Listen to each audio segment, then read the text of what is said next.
You know what? Even if you were going to be sarcastic How's it going, guys? This is Pyromaniac once again, bringing you a continued playthrough of the Stanley Parable. I had stopped playing this game mainly because I didn't have the correct recording system, and I didn't want to show my face in the game. So I was in part 3.5, which I had done some of the endings. If you want to see those, just check my other videos. They're not as good because, you know, it's better to see the face and stuff, and you know, swiggity swaggity. Let's go for that booty. Let's go for a booty. Somebody. Anyway, anyhow. Fuck it. So, this is basically a game of, I guess, existence or something, like how life is repetitive and all that shenanigan and stuff. You know the drill. This is the story of a man named Stanley. And he didn't give two single shits. Alright, I skipped the intro because like the intro was in the other videos. All of his co-workers were gone. Alright. What could it mean? I don't Stanley know. decided to go to the meeting room. Perhaps he had simply missed a memo. What's a memo? Is it like a memory thing? A device? Or is that like those little notes you leave yourself? Username access. Okay, I can only turn these things off. I'm trying to remember how I did, like how this game worked. When Stanley came to a set of two open doors, he entered the door on his left. Oh gee, why should I choose the left? Is it because there's a greater existence that guides me through this world to a peaceful miracle life? Who gives two single shits? I'll go by the right. This was not the correct way to the meeting room, So and what? Stanley knew it perfectly well. So what? Perhaps he So what? wanted to stop Bring it on, by the bitch. employee lounge first, just to admire it. Admire. If I want to admire shit, I'm gonna admire this fucking, yes, this right here. This apparatus, which I forgot the name in English. Fuck. Rain stopper? Parachute? No, parachute is for falling. Raincoat? Yes, truly a room worth admiring. It had really been worth the detour after all, just to spend a few moments here in this immaculate, beautifully constructed room. Yes. Stanley The simply stood architecture. here, drinking it all in. The angles. The lines. That machine who doesn't work. Those window things that like cover it. Yes. Those chairs. Really worth it being That here in the room. painting. A room That so single utterly paper was- captivating that even though all your co-workers have mysteriously vanished, here you sit looking at these chairs and some paintings. Hey, if I want to Really admire a worth it. fucking room, I'm gonna admire the fuck out of it, okay? Yeah, I'm gonna admire the crap out of this table. Do you feel me admiring? At this Can I point, admire? Stanley's obsession with this room bordered on creepy and reflected poorly on his overall personality. I kind of It's forget I'm possible being that recorded. this is why everyone left. Is this camera right? I don't know, I feel that I've no way on that. Let me just... Is that better? Yeah. Stanley sat around waiting for more dialogue, but when a long time had passed and there was no more, he decided that the game was trying to send him a message. Like what? I'm not even Stanley, dumbass. My name is Nelson. Or Pyromaniac, as many know me. Again, what was I doing? Oh yeah, admiring the fuck out of the room. Admire the damn thing. Yeah, whatever. But at last, he'd had enough of the amazing room and took the first open door on his left to get back to business. Oh, so fucking interesting. A fucking room in grey with fucking rooms in yellow after the fucking door number 2. Well, sir, unlike you, I have a choice. And I always do the same goddamn motherfucking thing I always do in my videos. I choose the wrong choice, motherfucker. And that I will do. Just check me out. Stanley was so bad at following directions, it's incredible he wasn't fired years ago. Do not jump. Oh, yeah, I want to kill myself. How is there a penalty for killing yourself? Seriously.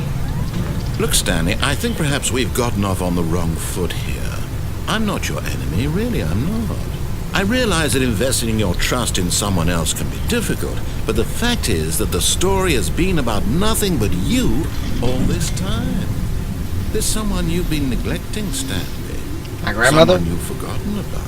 my dog, my Please. snail. Stop trying to make every decision by yourself. Now, I'm not asking for me, I'm asking for her. Nigga, you stupid. Stanley has been gay his whole life. Just look at where he works. Oh, by the way, I'm not homophobic. This doesn't have anything to do with gay people, etc., etc. This is Anywhore. it, Stanley. Your chance to redeem yourself. To put your work aside. To let her back into your life. No. She's been waiting. If you say back in my life, that means it's my ex. Right, man. Ready your weapons.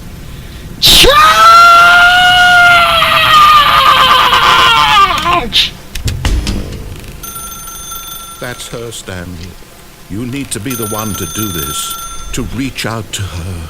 If you can truly place your faith in another, then pick up the phone. I have to choose. The other thing won't stop Stanley, so I'm gonna do the only reasonable thing a man should do in this moment when he's about to talk to his ex. And all of you pay great attention to this awesome detail. It's something that's gonna serve you for life. When the phone is ringing continuously, you go around it, you observe the plug, and you As Stanley disconnect the picked up plug. the phone, a white light engulfed him, filling him not just with radiance, but with hope. Hope for a life reunited one... Wait. Oh, goodness. Dumbass. Stanley, did you just unplug the phone? No. No, that wasn't supposed to be a choice. How did you do that? You actually chose incorrectly. I didn't even know that was possible. Let me double check. Then you, sir, underestimate my idiocy. No, it's definitely here, clear as day. Stanley picks up the phone. He's taken to his apartment where he finds his wife, and the two pledge themselves to one another. Music comes in, fade to white, roll credits. Not picking up the phone is actually somehow an incorrect course of action. How is that even possible? Is there even None a of these correct course decisions of were action in this supposed to mean place? anything. I don't understand. How on earth are you making meaningful choices? What did you... Wait a second.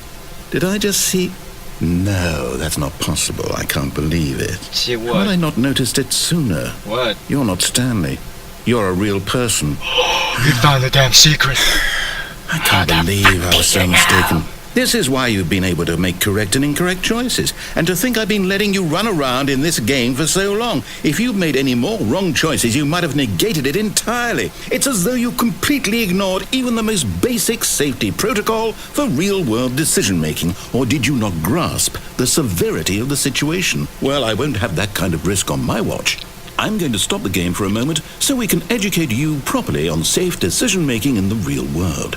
Please observe this helpful instructional Oh, video. fuck you. Every time they show me this video, it's just a first Choice. test of recovery. It's the best part of being a real person. But if used incorrectly, can also be the most dangerous. This is like a 1940 of those movies that they in this teach us. scenario, a hypothetical real person named Stephen has a choice. Why He Steven? could spend years helping improve the quality of life for citizens of impoverished third world nations. Or he could systematically set fire to every orphan living in a 30-kilometer radius of his house. Which Yeah. choice would you make? Due to being called Remember that pyromaniac, unlike here, the real world makes sense. I will have to and at choose no time option should you make 2. a choice that does not conform to rational logic. If you find yourself speaking with a person who does not make sense, in all likelihood, that person is not real. Allow the person to finish their thought, then provide an excuse why you cannot continue talking. Turn to a partner and practice saying, "My goodness, is it 4:30? I'm supposed to be having a back sack and crack." good lord, it's 4:30. I should be getting ready to get a bone sack crack and some cocaine. Excellent. Making choices on a regular basis is the best part to a healthy decision-making process. They're actually making Most the medical choice to listen professionals to recommend this. making at It's least a bad 8 choice, choices kids. per day. Do you make more than 8? Less? And finally, if you begin to wonder if your choices are actually meaningful and whether you'll ever make a significant contribution to the world, just remember that in the vast infiniteness of space, your thoughts and problems are materially insignificant, and the feeling should subside. What a way At to this break time, it to you. your instructor will guide you in an exercise to test and reinforce the material covered in this video. What freaking material? What are you talking about? What the fuck happened to this room? Welcome back. You may have noticed that this room has begun to deteriorate as a result of narrative contradiction. But not to worry. Now that you're properly informed on good decision-making, we're going to revisit a choice you made just a few minutes ago and see what the correct thing to do would have been. This way, please. I think I fucked up. I really think I fucked up. Not where, nigga. Are you saying I can't kill myself? Why did I just reset this the old-fashioned... Oh, I can't. Have you guys ever noticed this? Look. It's like I'm typing, but I'm only clicking this mouse, like, hold on, like this. See what I mean? It's, it doesn't make any sense, but I mean, in this game, pretty much, where the hell did these things come from? Now that we know I'm not a child, I can jump. We can't have you jumping off the platform and dying. Imagine the main character dying senselessly halfway through the story. That story would make no sense at all. We just need to get you home as soon as possible before the narrative contradiction gets any worse. Unfortunately, it seems this place is not well equipped to deal with reality. What the hell do you mean, not well equipped? It's a building. A building. It's not supposed to deal with nothing except its structure. And oh my, something's wrong here. I see a lag stream for some reason in the front. Almost there. You'll take the door on the left, back to the correct ending, the story will have resolution once again, and you'll be home free in the real world. I'm always home free. I'm just stuck here because... Alright. I have no will. Okay, let's take this door then. Now remember, all you need to do is behave exactly as Stanley would. That means choosing responsibly and always putting the story first. I'm quite sure you'll be up to the task. Just follow my lead and you'll be fine. All right. When Stanley came to a set of 2 open doors, he entered the door on his left. Oh, I'm Stanley. No. No! Why did you do that? Quickly, hurry back in the other direction. Perhaps we're not too late. Oh, but late for what, man? I mean, everything is so damn fine. God damn, I'm so stoned. Oh, it's ruined. I can't believe, after everything we talked about, that my story, you've destroyed my work. Why? For what? What did you get out of that? What did you think was so special about seeing the game undone, left here like so much garbage? It's worthless now. Jesus. What am I supposed to do? I don't know. Even if there were a way to continue, would it be worth it? To know that my story is now incorrect? How can I go back to that? I can't erase that knowledge. I'll have to live with it forever, reliving its impossibility forever. I couldn't live that way. Is it better to shut the game down entirely? To willingly destroy all of my work? You're going to do stupid things. You turn this thing off, I'm dying. What do I do? What do I... No, I have to. I have to shut the game down. I have to. Well. I have to. Let's not do something rushed. Here.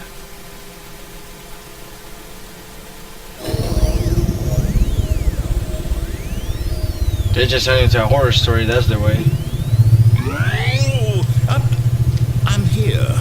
I'm still here in this pile of rubbish, with you, who thought you were so clever. Now look where we are. My entire game is destroyed. It was the only thing in the world that was mine, and you've run it into the ground. Well, you know, technically it's not yours because I bought it, therefore it's mine. But it's also the company's. Didn't I impress upon you how important it was to be like Stanley? But it's not. He actually knows how to do what I tell him to. He understands that if I say to do something, there's a damn good reason for it. That thought hadn't even occurred to you, had it? He's a mindless there's a world idiot outside of you. Respect. You're a child. Hey, I'm a man. I have chest and story. like hair in my face. Like, if you'd just gone through the door on the left, you would have seen it. There was a whole underground facility. You would have destroyed it and been victorious. It would have been so perfect. I worked so hard on it. I tried so hard. Did you just like die? Just behave exactly as Stanley would. That means choosing responsibly and always putting the story first. I think I'm quite sure you'll be up to the task. Just follow my lead and you'll be fine. All right. When Stanley came to a set of 2 open doors, he entered the door on his left. Left. Let's do that then. left. Alright. Left. Yet there was not a single person here either. Feeling a wave of disbelief, Stanley decided to go up to his boss's office, hoping he might find an answer there. Alright, I'm going to Coming to a staircase, Stanley walked upstairs to his boss's office. This is not supposed to be sealed, but I'm nobody to judge in this infrastructural form of engineering, and I don't know why I feel something bad is gonna happen here. That's closed. This is off. This is...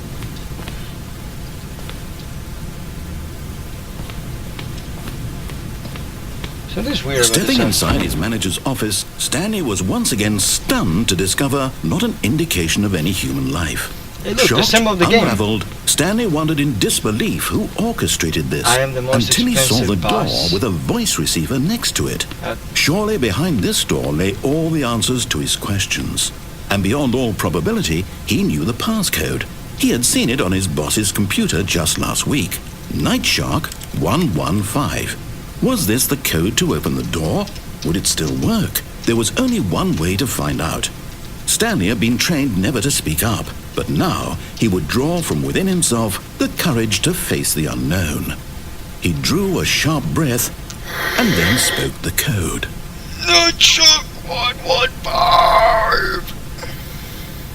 That loud enough for you? Hello? Bitch, why you don't work? Stanley spoke the code. Night Shark 115. He spoke it into the receiver, right there on the wall. Night Shark 115.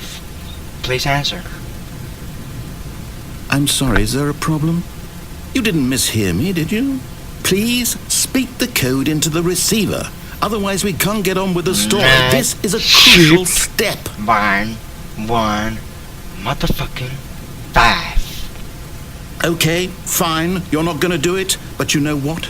It's pretty humiliating to bring you this far, only for you to suddenly decide you have better things to do. I asked you for this one single thing, for your respect. The kind of respect Stanley shows for his choices. He knows what it means to take a story seriously. If you didn't want to see what I had to show you, then why did you come here? You had a choice, you know. You could have gone through the door on the right. You could have done whatever the hell you wanted over there. Why did you come this way? Speak. Say something to me. Explain yourself, you coward.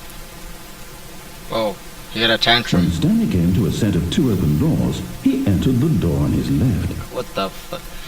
Look, I came here to fuck bitches and find my boss. Stanley? And I already found my boss. Is everything okay? Stanley, please.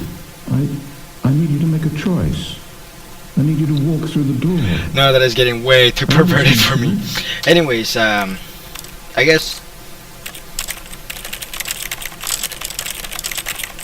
this has been part 4 of the Stanley Parable. I will be bringing you guys more updates. However, this is a difficult game to it's difficult to cut it short. Because, in all honesty, it even says in the game, the end is never the end. So I'm gonna be here until I reach some end. You know what I mean. If I were to grade this thing from a 1 to 5 scale, and I mean in the sense of what the game is in reality, I would have to give it maybe a 3.5. Because even though it's interactive to an extent, it does limit the player a lot, and in all honesty, the fact that it never ends, it's weird for some players, I guess. And also, if you make one goddamn mistake, you're gonna be repeating the same ending over and over again, so it gets to this point that is very annoying. So yeah, I'm sorry there was a bit extra time, like maybe a minute or 2, about me hearing a small review of the game, if you wish. I'm gonna be doing this every now and then, I guess. Like when I play a game that is short or something, after playing it, I'm gonna give you my fair opinion about it. I don't know if you guys would like that or not. This is like the first time I'm doing that, so it's basically to give you guys a bit of an insight or like a little advice if you should get the game or not. Like I paid what, $2.99 for this game. It was in sale, and it looked very good. So I mean, it's worth it. I mean, it can get you distracted, but to a point it gets a bit annoying. So that's also a reason I kind of stopped the series for a second, because it got to a kind of weird part. So yeah, I will be seeing you guys in the next episode. This has been all for Havoc Time today. Peace.